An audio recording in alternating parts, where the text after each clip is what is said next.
If you've been anywhere near the West Coast recently, you might have found yourself standing in the middle of a literal river of orange and black wings. It is breathtaking, a little chaotic, and honestly, completely fascinating.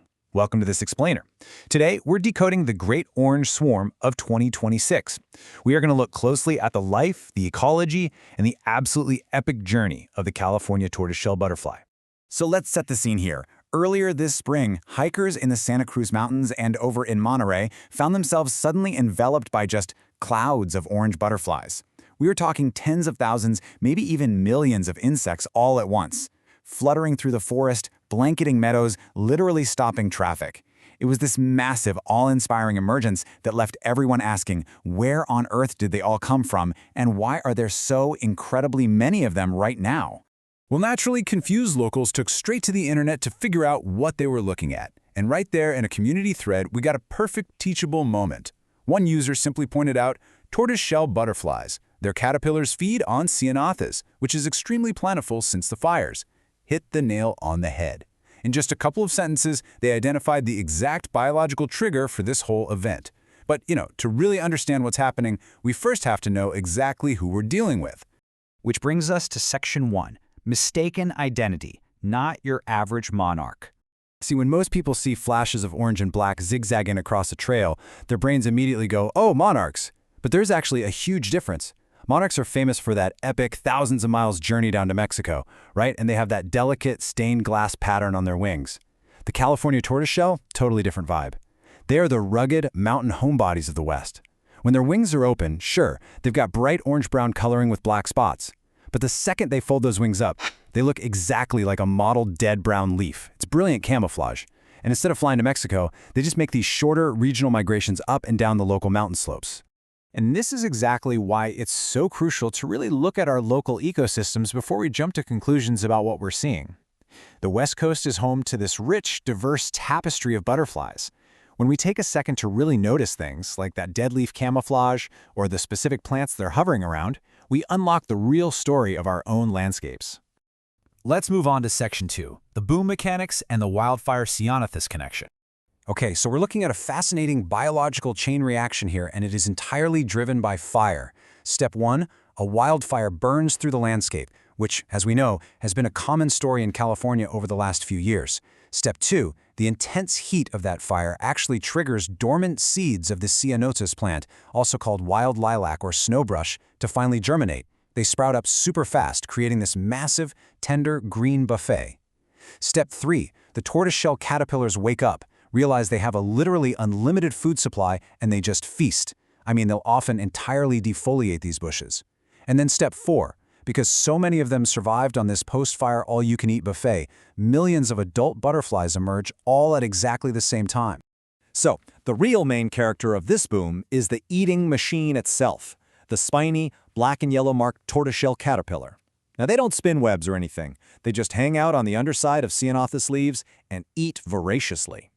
When environmental conditions line up perfectly with a massive post-fire bloom of their absolute favorite food, their survival rate just completely skyrockets. They eat, they turn into these huge masses of pupae that kind of look like twitching dead leaves, and then they take flight.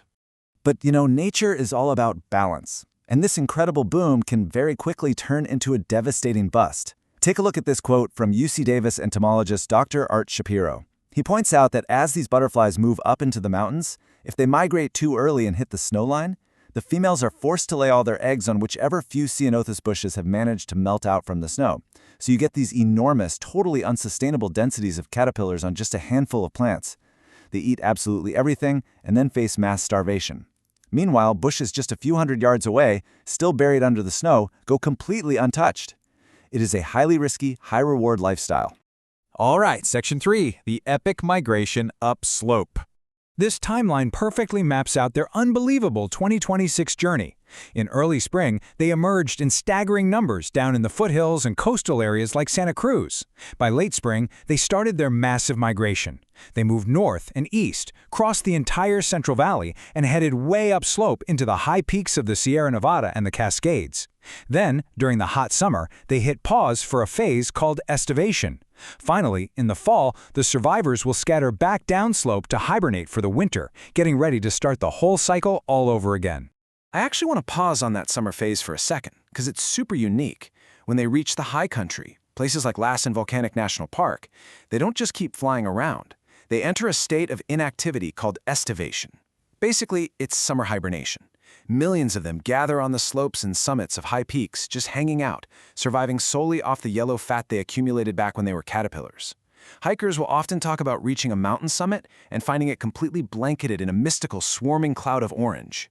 Now, to survive up in those dry, hot Sierras, they have a fascinating trick called mud-puddling, because they desperately need moisture and vital nutrients, like salts that they just can't get from flowers. You will literally see hundreds, sometimes thousands of these tortoise shells packed tightly together, side by side, drinking from a single damp mud puddle or a mountain spring. It's a spectacular cooperative sight. And hey, since this is an explainer you can actually use in the real world, here is a vital pro tip. If you're driving through the Sierras or the Cascades this summer and you hit a cloud of these butterflies crossing the highway, slow down. Seriously. If you keep your speed under 30 miles per hour, the aerodynamics of your car will allow the butterflies to safely drift up and right over your vehicle. If you go faster, well, you're going to end up with a windshield completely smeared with yellow butterfly fat, and we lose some of these incredible little travelers. Which leads us to Section 4, the bigger picture, a boom and bust survival. 1.3%. According to a major 2025 study in the journal Science, that number represents the annual decline of butterfly abundance across the contiguous United States. Driven by habitat loss, climate change, and pesticides, butterflies are quietly disappearing. To put that into perspective, it is a stark and deeply concerning reality for our ecosystems. But contrast that grim statistic with the success story of the insect we've been looking at today. The California tortoiseshell is remarkably resilient. In fact, up in the Pacific Northwest, researchers found that butterfly populations have actually remained relatively stable overall.